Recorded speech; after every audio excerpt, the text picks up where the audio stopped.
mewajarkan Jakarta BIN kalah, tapi juga sangat menyayangkan kenapa kekosongan ini dibiarkan kayak gitu. Apakah nggak ada solusi seperti di Korea Selatan kemarin, untuk kuota asing itu dapat diganti ya, jadi bisa dibongkar pasang. Nah, apakah di Proliga ini tidak boleh dengan sistem yang demikian kayak gitu? Mengingat juga kan rasanya kayak nggak seimbang banget kayak gitu.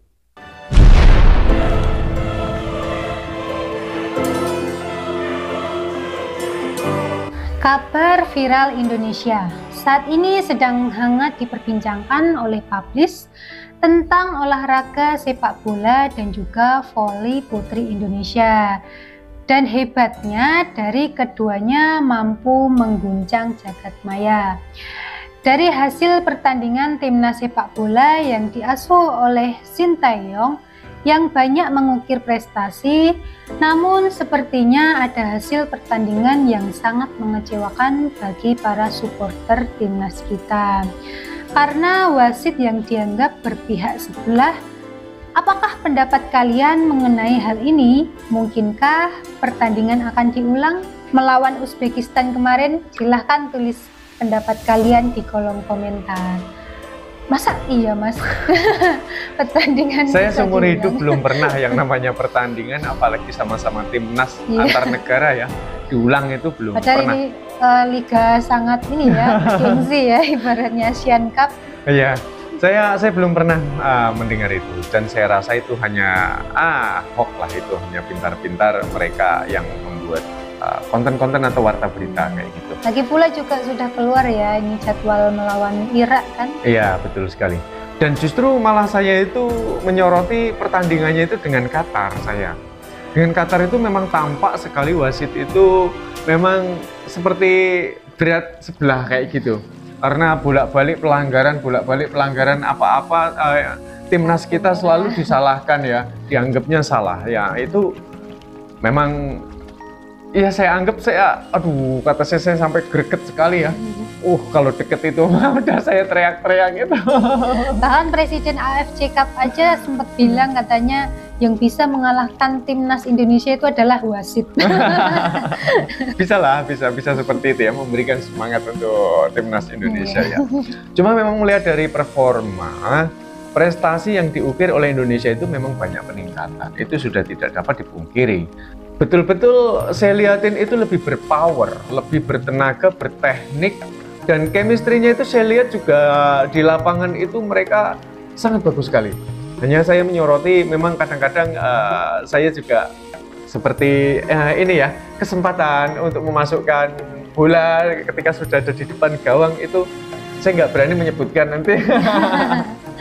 Nah itu akhirnya gagal memasukkan dengan peluang emas yang sudah ada kayak gitu, saya kadang-kadang juga menyayangkan. Tapi kalau untuk kecepatan, ketangkasan dan sebagainya sebetulnya udah jauh berbeda ya dibanding dahulu kala. Dan prestasi yang diraih juga tentu sebagaimana yang kita tahu kan jenjangnya lebih tinggi kalau dibanding dahulu kan. Iya, semenjak dipegang oleh Sintayong ini benar-benar prestasinya semakin meningkat, skillnya semakin meningkat, dan juga Sintayong ini juga mengasuh atau mengasah mental para pemain timnas kita ya. Iya, betul sekali. Untuk pertandingan selanjutnya, timnas kita akan dipertemukan dengan Irak. Menurut kabar yang saya dengar, wasitnya akan didatangkan dari Thailand, yaitu Sivakorn Puudom. Dalam catatan kronologisnya, wasit tersebut pernah merugikan pertandingan dari timnas Indonesia. Nah, apa pendapat kalian mengenai hal ini? Apakah Indonesia bisa memenangkan pertandingan ini? Melihat histori wasit ini dan melihat performa dari kekuatan antara timnas Indonesia dengan timnas Irak, kira-kira akan menang yang mana ya guys? Silahkan pendapat kalian di kolom komentar. nih, waduh, ketemu wasit ini lagi nih, Iya, kacau. dulu pernah pernah jadi perbincangan kan, para supporter timnas kita banyak nggak terima gitu atas keputusan-keputusan yang dia buat.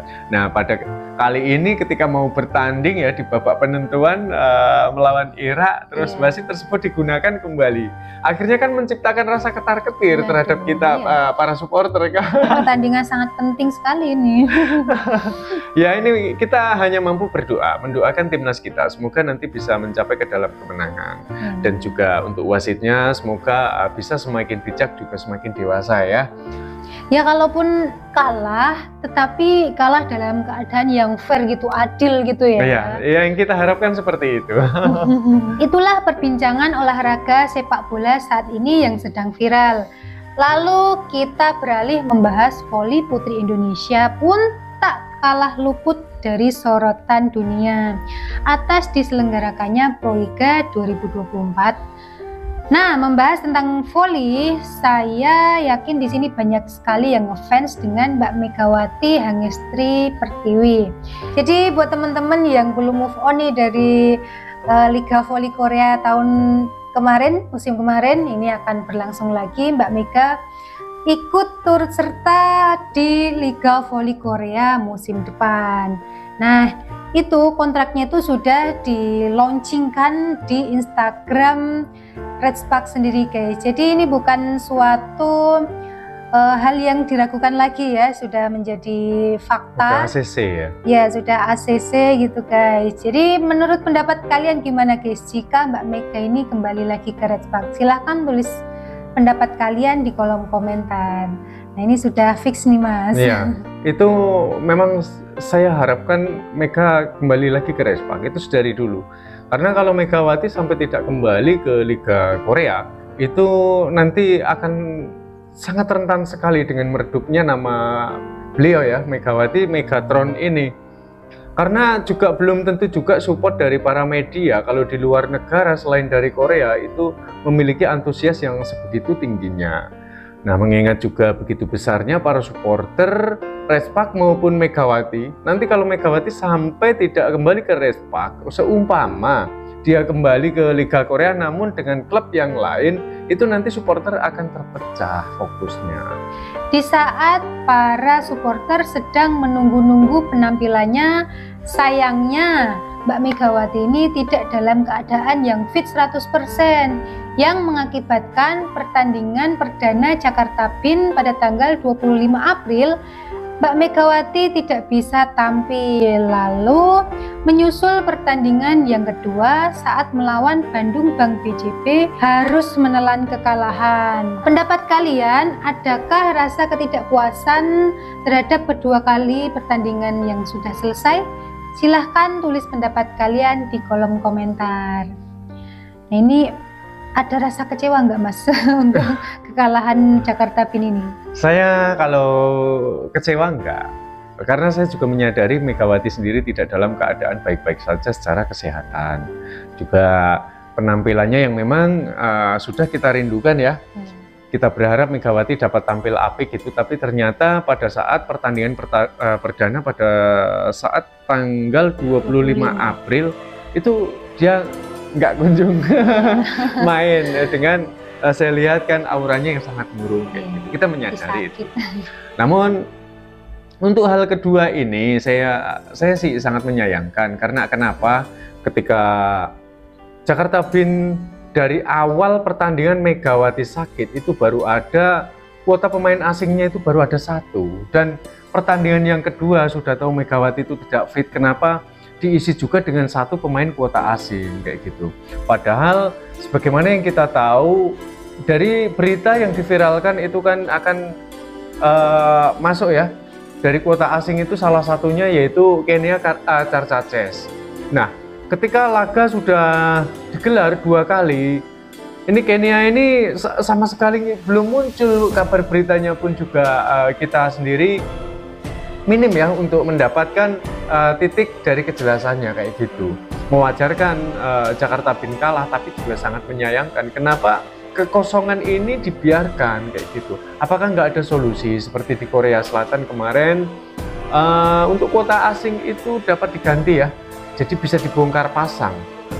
Nah, apakah di Proliga ini tidak boleh dengan sistem yang demikian kayak gitu? Mengingat juga kan rasanya kayak nggak seimbang banget kayak gitu. Oke, terima kasih buat teman-teman semua. Jangan lupa komentarnya ditunggu ya, sebagai bentuk apresiasi kita terhadap para muda-mudi yang sedang mengharumkan nama Indonesia. Terima kasih.